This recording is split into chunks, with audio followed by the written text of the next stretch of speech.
insígnia, el Xavier i jo, que ha estat sempre a la secció internacional de La Vanguardia, i el doctor Casassús, que ha estat en un lloc més alt que el meu, com sos director, mentre jo estava de cap d'internacional pringadeta per allà.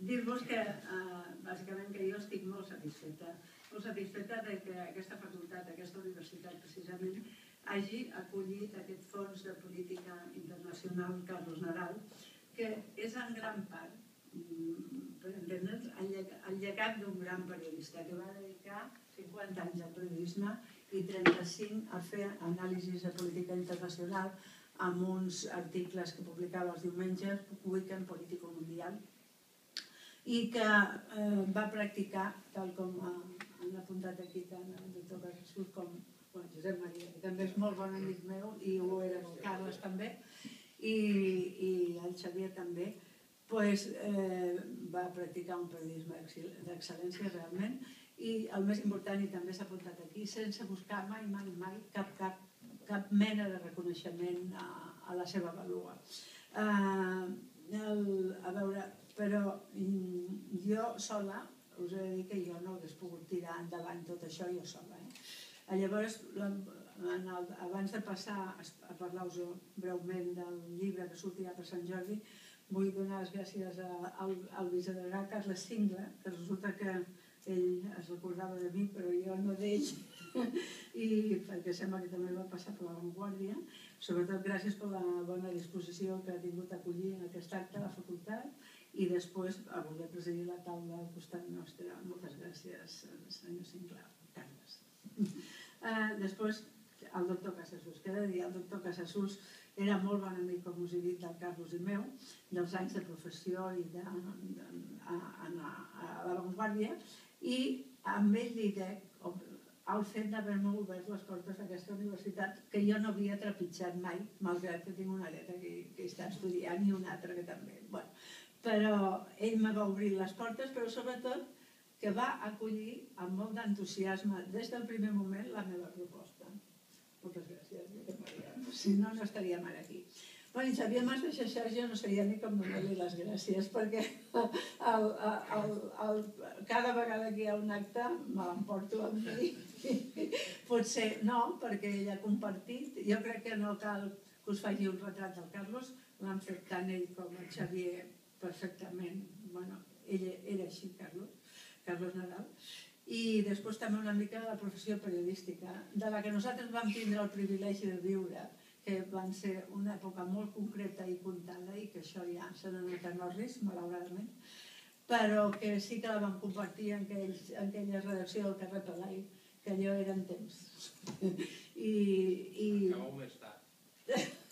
Tenien l'avantatge que entraven a treballar a les 6 de la tarda i sortien de matinada, feien un break per sopar. Llavors sempre hi havia un altre ambient, no? Si quedes a la gent al vespre, no? I comences el dia al migdia, no? Sí, més o menys. Sortíem cap a les 3 de la matinada, sortíem durant 10 anys, quan la secció internacional, que ha estat el buc insígnia de La Vanguardia sempre, no és perquè hi hagin treballat nosaltres, però ho sap Josep Maria, li consta, durant 10 anys sí, sortíem a les 3-4 de la matinada i allò era gairebé, érem companys i gairebé al final érem com una família ja, no? Deia allò del Xavier, que he d'agrair-li molt i molt, perquè ell sempre m'ha fet costat, sempre, amb el meu afany per tirar endavant l'obra amb el marit, tant en aquesta ocasió, que és pròpiament el que ell va passar en la seva vida i es va guanyar la vida com a periodista, però també amb la vessant intel·lectual desconeguda, perquè ell mai va voler que sortís a la llum, malgrat que a vegades els més propers li deien, però deien, no, això no, si això no és res, això no val la pena. Aquesta virtut que tenia ell, d'aquesta humilitat, que a més no pertocava perquè ara que ha sortit a la llum, gent amb molt criteri, no jo, que no soc pas una persona de lletres, més que periodista, però la meva vocació amb temps va ser les ciències físiques, que vaig deixar tercer, cosa que no sé si me n'ha d'alegrar o me n'ha de penedir, però sempre que li he demanat alguna cosa, si no ha estat enviat, per exemple, a Líbia, que va estar amb les revoltes que van acabar amb Gaddafi i tal, però sempre he tingut la sort que podia estar. I I a més de que em fa costat amb això, també properament, espero que a la tardor ho farem, ella està com sabeu a la Junta del Col·legi de Periodistes de Catalunya, i anem a veure si acabem de tancar aquest bucle amb què l'obra de Carlos Nadal, tant la que és de periodística com la d'altres gèneres literaris, perquè ell escrivia poesia, escrivia relats, pensament, prosa poètica, bueno, ha deixat el que no està escrit. Llavors, no vull oblidar, no sé si està aquí, l'Anna Magre està aquí?